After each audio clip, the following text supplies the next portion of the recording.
Yes, people, Ricky here from Behind the Bars TV.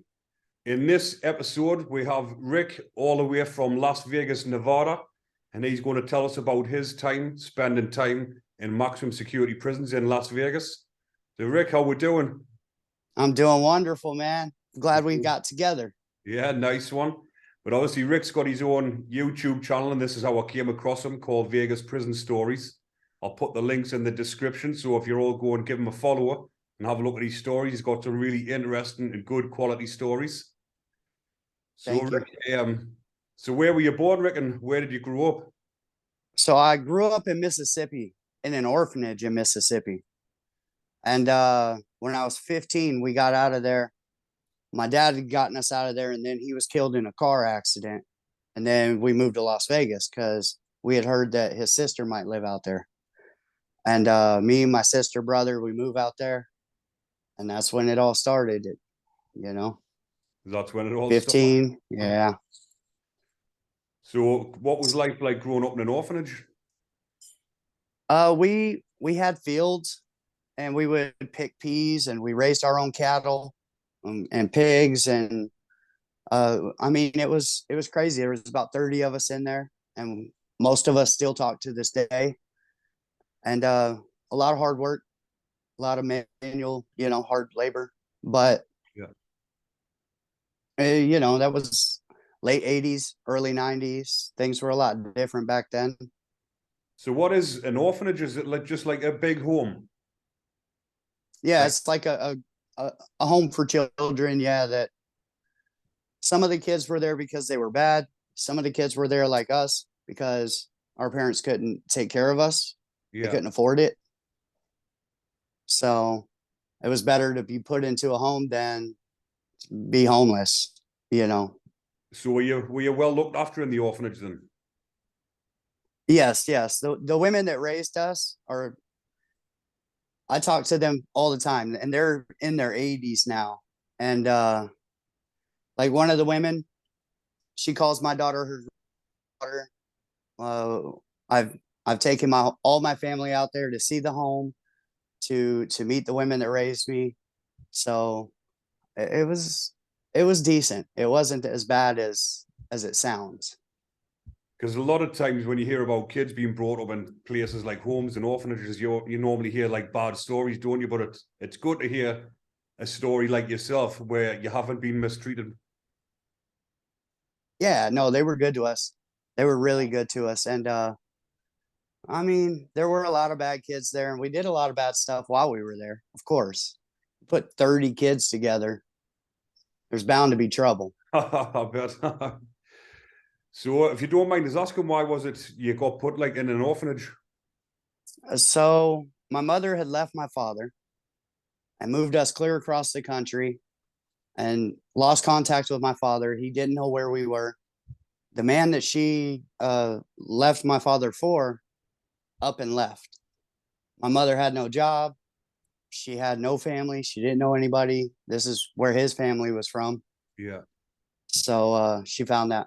It's called the Mississippi Baptist Children's Home. And she put us in there. It was only supposed to be for a few months, and then it turned into maybe it'll be, a year or two. And then it finally turned into, 5-6 years down the road. My father found us, got us out of there. But then, like I said, he was killed in a car accident shortly after. Wow, so that must have been a tragic, massive impact on your life, that. Yeah, that one was rough. That was rough. What age were you then? I was 15 when my dad died. 15. Yeah. So when you're at that age as well, obviously, you look up to your father, you want a father figure around, so that must have been devastating for you. Yeah, it was rough. It's and I don't think about it too much anymore because it happened in 95. Like I've had enough time to cope with it and just move on with my life. But there's still the times where I'm like, man, I wish my dad got to meet my daughter or my sons, like, or my wife, any of that. So then what else happened around about that age, and where did you go from there? So we went to Vegas. We found my dad's sister, and we lived with them for a little while. And then my older sister and myself, we started really running the streets hard. Uh, we were basically we were thrown to the wolves, and we were crazy. I mean, we were doing it. I was stealing cars at like 16, 17, and did that all the way up till I was 27, 28 the last time they busted me for it. And we robbed casinos. We robbed a train one time. Yeah. Yeah, it was. I mean, we were just doing crazy stuff. It sounded like you had no fear then, No, no, no. And do you think that was because of what happened, like with your dad and stuff, your father? Where you It's just, possible. It might just be genetic, though. My yeah, daughter is the same way. She's crazy. She doesn't fear anything. right. So I can't imagine like living in Las Vegas and living that sort of lifestyle, because when we was the same age, we were doing similar things, going off the rails, but Las Vegas is just like something different, isn't it? It's a beast, Yeah. and it's 24-hour town. You can get yourself into something real quick in Las Vegas. So how And far did you live from like like the main strip and everything, where all the casinos? um, probably about 4 miles. Is Yeah, it not too surrounded far. by loads of neighborhoods? Yes, Yeah. yes. So the strip is for us. We don't really go to the strip very much, or we didn't. It's kind of off limits. There's a bunch of cops there. The tourists. It's a bad look. The cops do Yeah. not want people robbing tourists. So it's kind of a well kept thing in the Vegas underworld, at least. Kind of stay away from the strip. And we would rob, the ditzy neighborhoods, car dealerships, all types of things. Yeah. Because like you say, obviously people like myself over here who have never been to Vegas, when you see it on the TV and stuff, you just think of the strip and nothing else.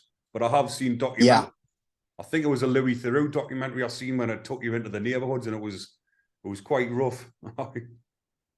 Las Vegas is a weird, weird place when it comes to every neighborhood is a bad neighborhood and every neighborhood is a good neighborhood. It's very weird.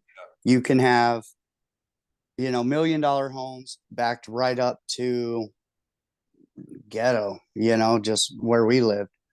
And like there is no cookie cutter spot. There is now, I guess. There's Summerlin and some of Henderson, but it's a small town too. And people don't understand that. You could drive across Las Vegas in like 20 minutes, half hour. What, the whole place, yeah? So yeah, from one end of the mountain to the next mountain. Crazy, yeah. Hmm. So is the neighborhood quite a big neighborhood, is it? Or was it like separated into different ones? So for our neighborhood, I mean, it wasn't a big neighborhood. It was about 5 streets compact into a housing development, basically. Yeah. For us, I would say there's probably about 10 to 12 Right. uh, where we all were doing wild stuff, getting arrested, doing the most. Was there a lot of drugs around at the time? Absolutely. We were doing a lot of drugs. We had one of the top drug dealers was my friend's father who lived in the neighborhood. We called him Pops. And yeah, Pops had gotten raided. And then we found Pops. He was gone. I don't know if I don't want to say it on YouTube. He Yeah. offed himself basically. And we Right. found him. So it So was, I mean, yeah. So is that when, obviously, from the age of 15, is that when you started using drugs? yeah, I mean, using drugs was real easy. It didn't take much talking me into doing it. Uh, what else did I have to, like I didn't have anything else to do. What else was I gonna do? Of course I'll do those. So what sort of drugs was it? That was the end thing at the time?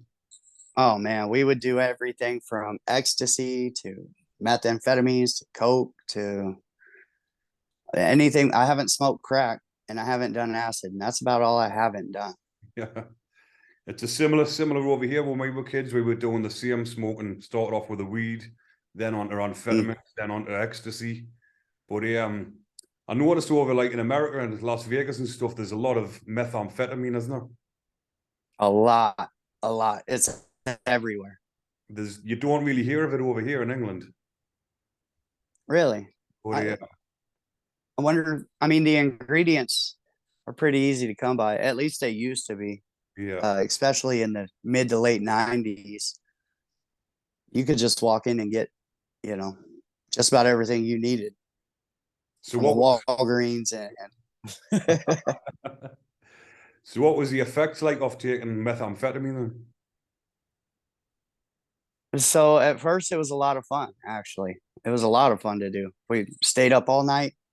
We'd stayed up for a week and we'd just go out every night. We'd steal cars or rob houses or, but it was a lot of fun to it. Then I don't know, that stuff wears on you. It wears on your brain. It messes you up. And then it stops being fun. Does it keep you awake for days, that stuff?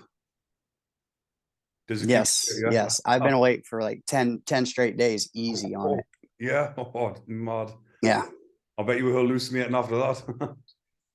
Oh yeah, you start to see things out of the corner of your eye. You're like, what was that? Like crazy. They're like, go to bed. So so when was the first time you got in trouble with the law then, with the police? Oh, at 18. Yeah. At 18 years old. Yeah. I got arrested at 18 for, I believe it was a grand larceny and conspiracy that goes along with it. Because in Las Vegas, they throw conspiracy on everything. Then I got arrested at 19 and 20 for similar charges. I'd done a probation on the first one. And then the second one I did time on, I got a 1 to 5 on. And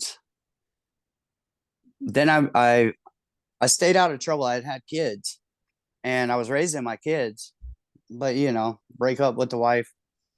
She leaves, takes the kids. What am I going to do? I'm going to go back to doing what I was doing before. So how old were you when you got caught up? When you got your first, I'm sorry? When you got your first prison sentence, how old were you?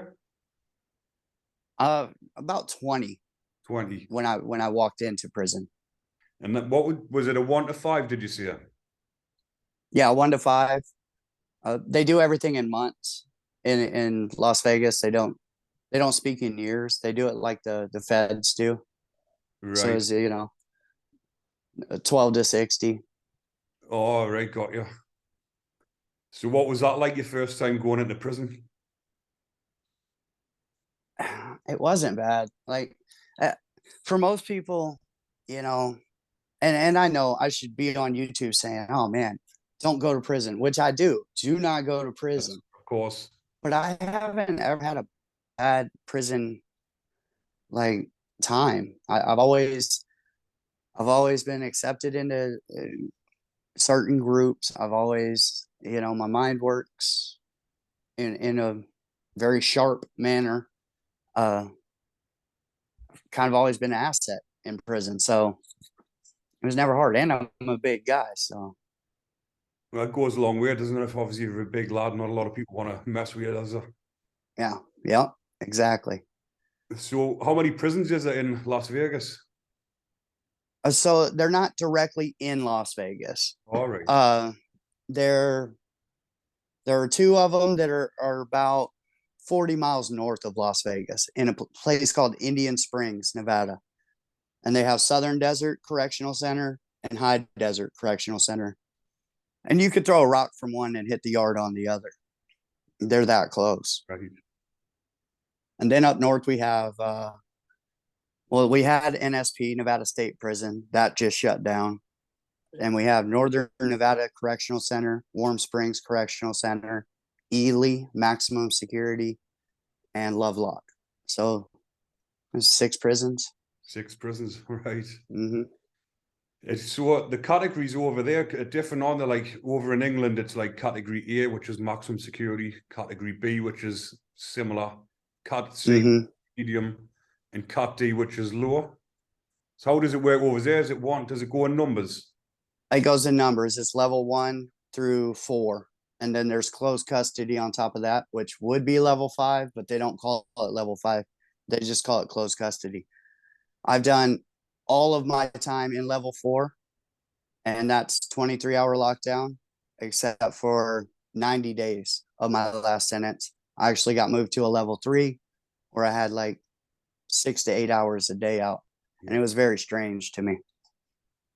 So on your first arrival to prison, and you're obviously level 4 security, 20-year-old, going through Mhm. reception, getting processed, what was the procedure like going through there? So the COs are they're I haven't been to other prisons, so I can't compare them. But in my mind, these people have to be the worst in the country. They're just, they do all this screaming and rah rah. They had us put our hands all the way up on the wall and just left us there for like an hour. And they said, if your hands come down, we're going to take it as an act of aggression and we're going to act accordingly. And then the kid next to me actually dropped his arms and they picked him up, dipped him. So we go through all that. They shave your face, your head, throw delousing powder on you, take your picture, ask you if you need to go into PC for any reason, and then they ship you down to the fish tank. So it sounds quite brutal, and doesn't it, on first arrival? Yeah, it's a process. That first day is I mean, once you come back though, and the COs recognize you, it's a little bit different. Yeah. Or if you're put in security threat group, which is like a validated gang member, then they tend not to do all that yelling at you because it might cost them down the road. So is there a lot of, is all the prisons in Nevada like gangs? Is it Pretty separated much. into Pretty races? much. Is it separated It's separate. into races? Yeah. Yeah, absolutely. We have uh the whites or the woods and the southern Mexicans or Sureños. We run together. The Paisas kind of run under the Sureños, and they're Mexican-born national Mexicans. The Sureños are basically American-born Mexican gangsters, basically. Then there's the black car. Then there's the others, which is like the Native American, the Polynesian, Pacific Islanders, things like that. And for us, the woods and the Sureños, we have our own showers, we have our own phones that we use, we have our own tables. Nobody else from a different race is going to use any of that, or else it's going to be war. So which gang's like the superior? My gang, the Aryan Warriors. Right. Yeah. So on your arrival after you've been to reception going in, how does that work then? Do you go onto the house block? So you get sent to what's called the fish tank, which is just an intake, and that's where they classify you. My classifications usually take about 2.5 weeks because there's no glory to, hey, all right, he's a wood, put him with the woods. Yeah. It's that easy. If they have to dig deeper into you, or like I have wood tattooed on the back of my arm. So if I went in and said, no, I'm not a wood, then I'm going to sit in classification forever while they figure out if I'm a wood or not. So I'm usually in there for about 15 days, and then I get kicked out to the main line. Yeah. So what's that like going on to there then? The main line. So when my first term is scary, you hit the yard and you're young, and it's in your mind, oh, I have to fight right away, or I have to try and prove myself. And that's not the way to go in prison. People will always respect you for who you are. You don't have to act tough when you walk into prison. I didn't know that. Yeah. So I go in, I'm picking fights with the biggest guys I can find, and they're like, "What are you doing? Listen, stop acting like that," you know? So did you know people from the streets, and when you went in, did you have friends in there? So Absolutely. so it goes a long way, that, doesn't it? Obviously. It goes a really long way. When you get there, they give you food, they give you, hygiene. Yeah. Yeah. So like you were saying, obviously just being at that age, being in that mindset, you wouldn't have been, didn't give a fuck, did you really? It didn't matter to me. Being in prison, being on the streets, Yeah. it was all the same. So how long did you serve on that first time then? I did the 12 months on that one. Yeah. Uh, half of it basically was awaiting sentencing. So, I mean, I got out of the fish tank. I was there for a few months. Then I was kicked out on parole. And then the next one, I got arrested in '06 for a stolen car in Henderson. And in the middle of '07, I get out and I get caught 2 weeks later in another stolen car in Las Vegas. So they tied both of those together, send me to prison. I get out in '08 on parole, violate that parole for not testifying in a case that I was subpoenaed to. I just ran. I'm not testifying against anybody ever. And so they catch up with me in '09, and I did '09 and 10 on that. So, I've did what, 16 months plus another 12 months on the last one. So, it's just, I was doing life on the installment plan. You were doing what, sorry? I was doing a life sentence on the installment plan. Right. Yeah. What happened with that one then? I finally finished the second parole on the same case, which is crazy. Out again, and I know that they just wanted me to abscond like I did before and violate my parole. Yeah. But this time I was just done. I was what, 31, 32 years old. I turned 20 in prison. I turned 30 in prison. Yeah. And I'm good, man. I don't want to do this anymore.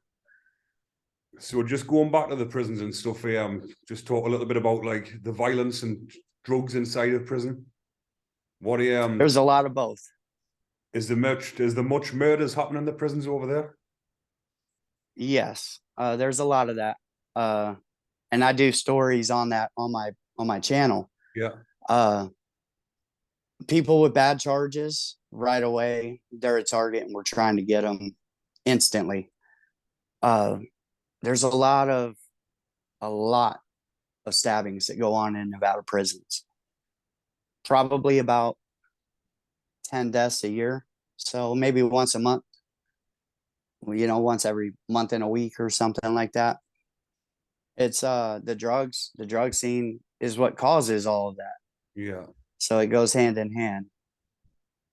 And does it happen race on race, or is it in the own races, or is it both? Both. Usually it's more dangerous when we're going to war with another race, because it's more dangerous for everybody as a whole, obviously. And when you're about to attack somebody in your own car for doing something wrong, for violating the rules, you can kind of control when it's going to go down, how it's going to go down, who's going to be involved, things like that. It's not as big a deal as anybody would think it would be. Basically, it's compressed into this little area. This is what we're doing. This is who we're going to lose to go to the hole, things like that. When we have to fight another race, all bets are off. You don't know. We each have an assignment when we're on the yard. If there's a big guy, I'm a big guy. Me and my cellie, that's our guy. If anything pops off, that's the guy that we have to go get. I don't care if you got to run clear across the yard to get him. So you better stay close to your guy. And that's kind of how we do it in Nevada. But the whole yard's fighting each other. Yeah. So that's scary. And then the COs, up until a few years back, they were shooting live birdshot and buckshot rounds at us all the time. I mean, every couple of days they were shooting at us. We were laying the yard down. They took people's legs. I got hit right there by a ricochet when they fired into the metal sally port that we were all in. I mean, it was crazy. So if the guy you're fighting isn't trying to kill you, the cops definitely are. It's crazy that, like, totally different to what happens in the prisons over here. But I watched a documentary about a lad called Troy Kill. Absolutely. After a massive story over there, wasn't it? Was it about 20 years ago? Yeah, it was probably a little bit more, maybe 25 years ago. He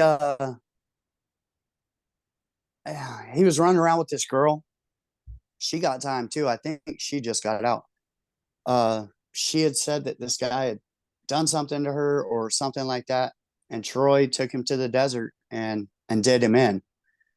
Now Troy was really close. I tried to get in touch with him because we were part of the same group, but he was really close with one of the original starters of our group, who turned out to be all bad, and we had to remove. So being able to talk to him, but yeah, man, that guy was crazy. Those are the type of people you do not want to be in prison with. It's just for the viewers that haven't seen it. There's a documentary on YouTube about Troy Kill. He's in one of the prisons in Nevada, and he killed a black inmate. And they put it down. Was it a race attack? Wasn't it? Yes, absolutely. There was two inmates. Troy and another inmate killed the other black inmate, and it was all on camera, wasn't it? Yeah, it was all on camera. They did it for 6 or 7 minutes. I don't even know how many times they hit him. One guy's laying on his legs, and Troy was just. That's the most brutal hit that I think I've ever seen, either live or on camera. That was probably the worst hit of all time. So Troy will be in solitary confinement, is he, for the rest of his life? Yeah, now he's in Utah. He got transferred out of Nevada. He's in Utah, and I believe he got the death penalty. Did he? Yeah. Mm-hmm. So he'll probably not be allowed any contact with the other inmates, will he? Yeah, we still talk to people on death row. Right. There's still,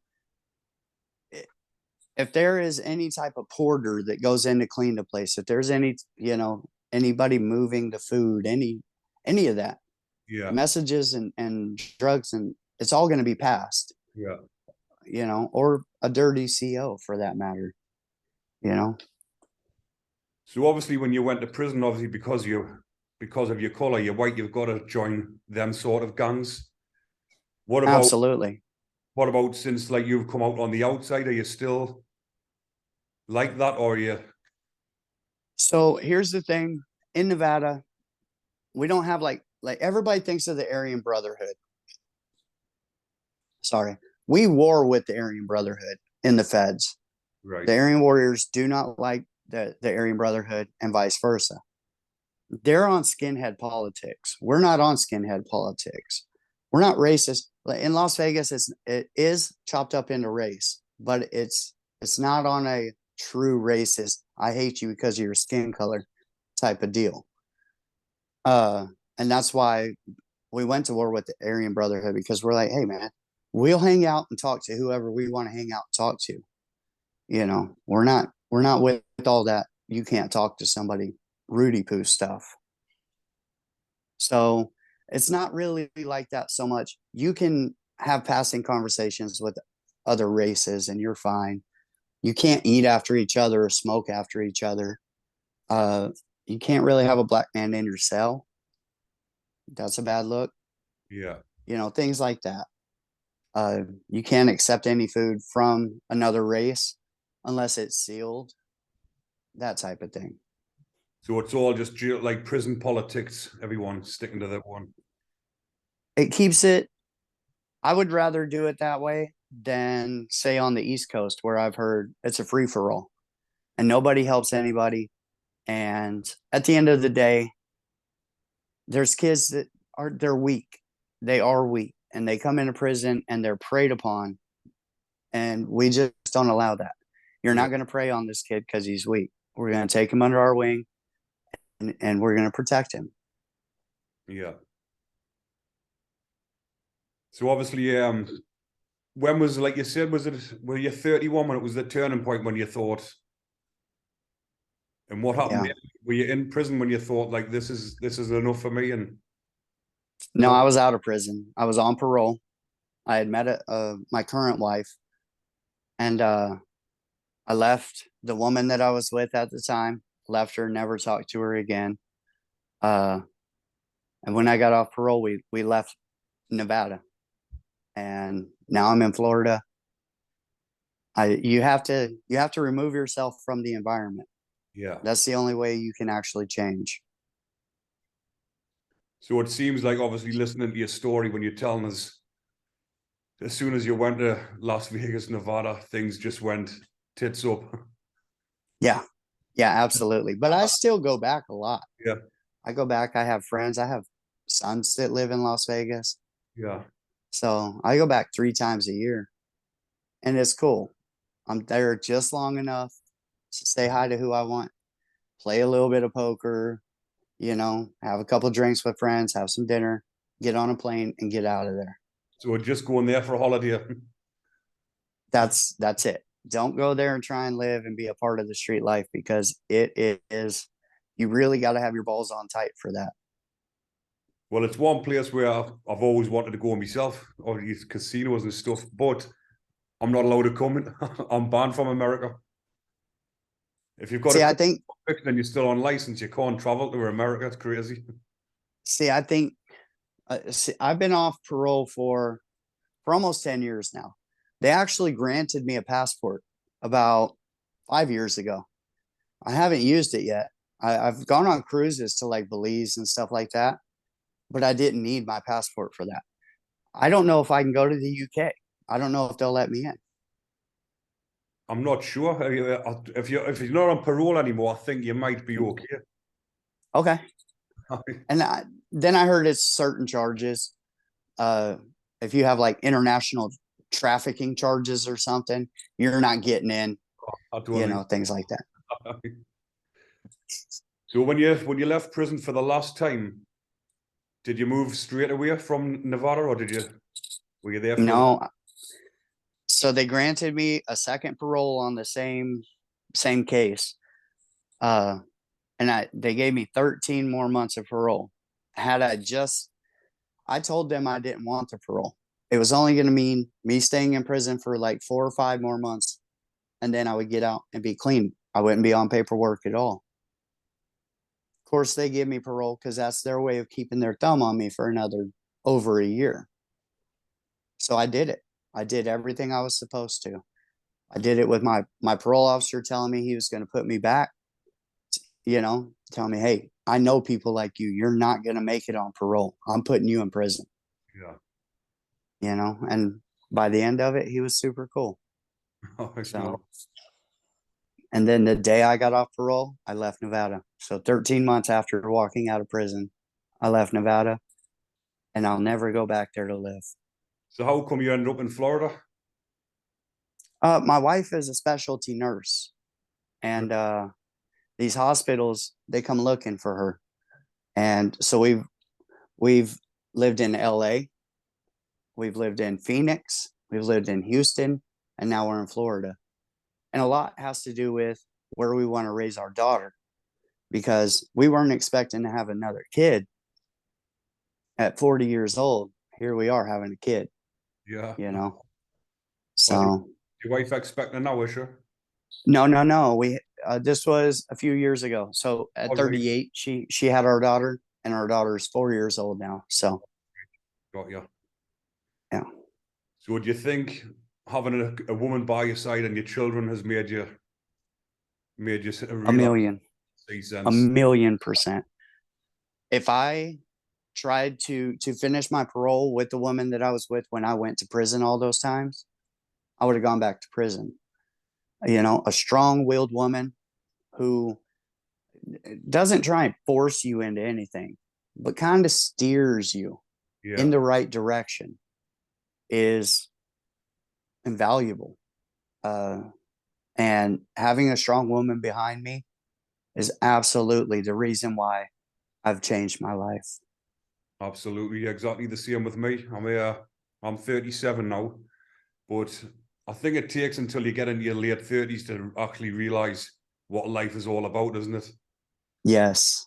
Living that high life, taking drugs, getting into fights, hurting people. It doesn't last forever, does it? No, Once you no. got And that now I look back at all the stuff that I did and I'm like, would I ever, would I ever have the balls to do that again? You know, it was so crazy. Like it's movie style stuff that we were doing. And it just seems like a different life. it does. Like you say, looking back on it now, being high on drugs and doing the things that you were doing, you must be thinking, feels like somebody else. Yeah. Yeah. So, what was the craziest thing that you done when you were younger? Oh man. Uh Just pick one of the many. the oh man. The robbing the casinos at gunpoint was a pretty bad one. Right. Uh Probably the train. The train by far. We we jumped on a stop train at state line between California and Nevada. Get all the way down almost into Las Vegas, open the cart up and start throwing all the boxes out that they were shipping. And had to jump off the moving train. So you done it as it was moving. Yeah. Yeah. That one was pretty rad. Yeah. Um yeah, that one was pretty nuts. The casinos, those got boring after a while though. You're just kind of like doing it, going through the motions of it, if that makes sense. It's weird.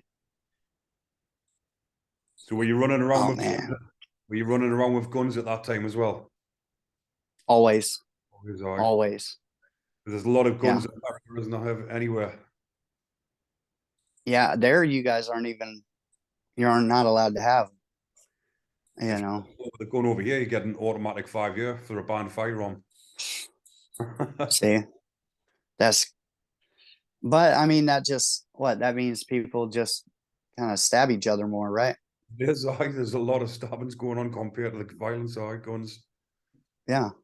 But if you kill somebody with a gun over here as well, I think the starting point is an automatic 35 years, so it's a minimum of 35. Wow. Do you guys have life sentences out there? We've got life sentences, yeah. If you kill somebody, it's like a mandatory life sentence. I'm serving an IPP sentence, which is a same as a life sentence, an indeterminate sentence. When I was 20-year-old, I got Mm, IPP with a 99-year license, so I'm on parole for 99 years. wow.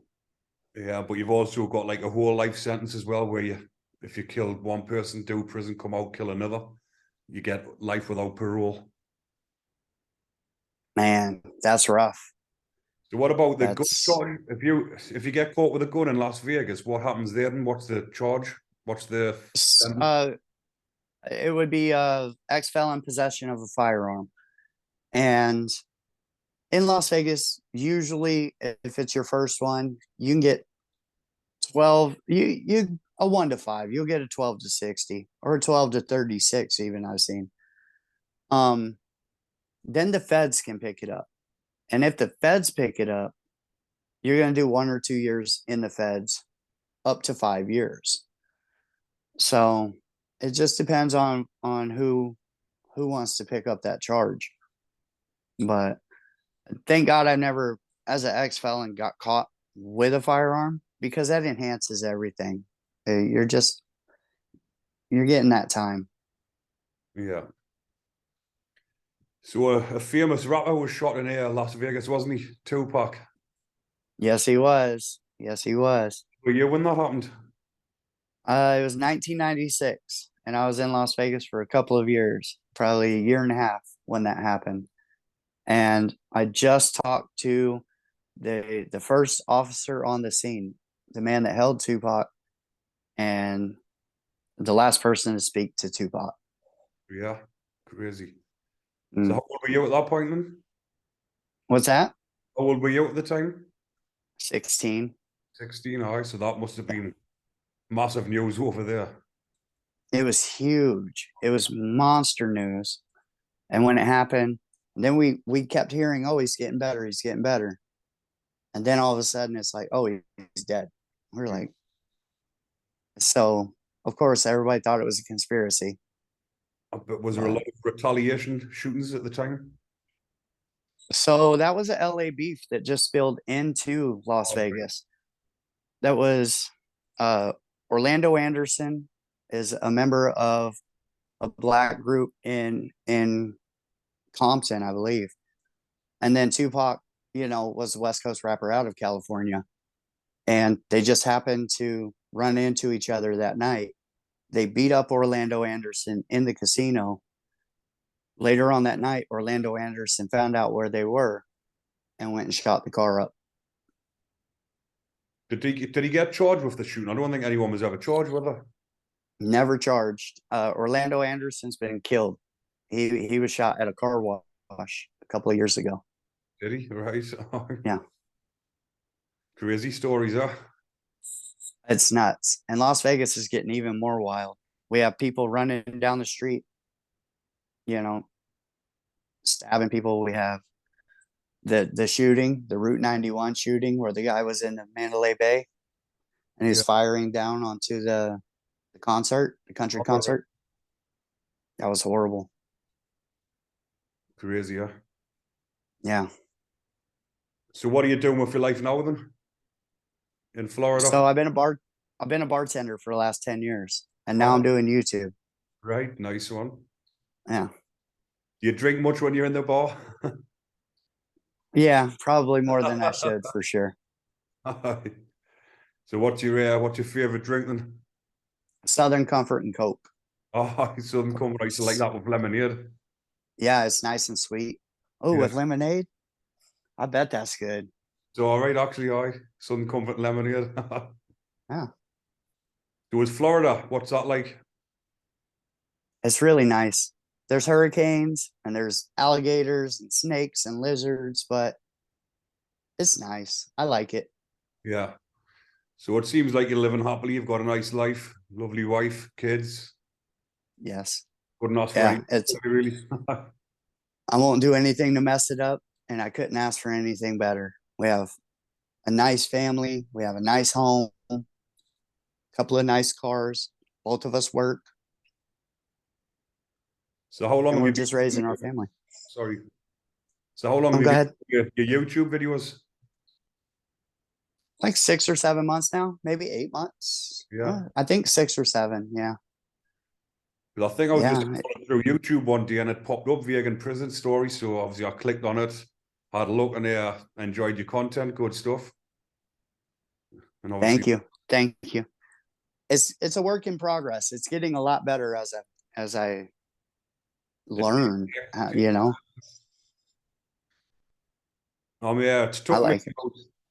took me. I've been on it about just over a year and a half, but I've only been doing the prison stories about 8 months. And the subscribers have flew up in the last 8 months. Yeah. I've been watching you too, and it's like, oh man. I'm happy. I'm almost at 5,000 subs in the first 6 months. I got monetized in 24 days of starting YouTube.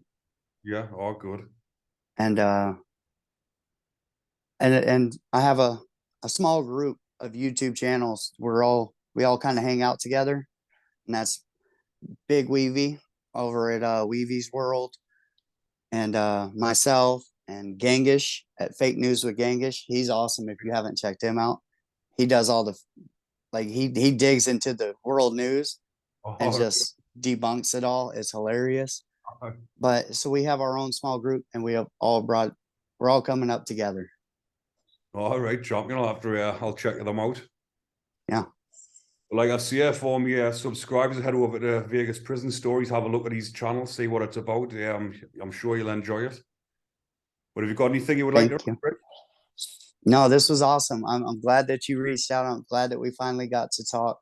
This is awesome, and I can't wait to see it.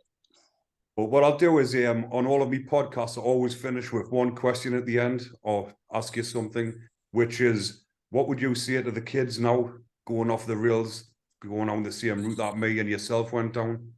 What advice would you give them?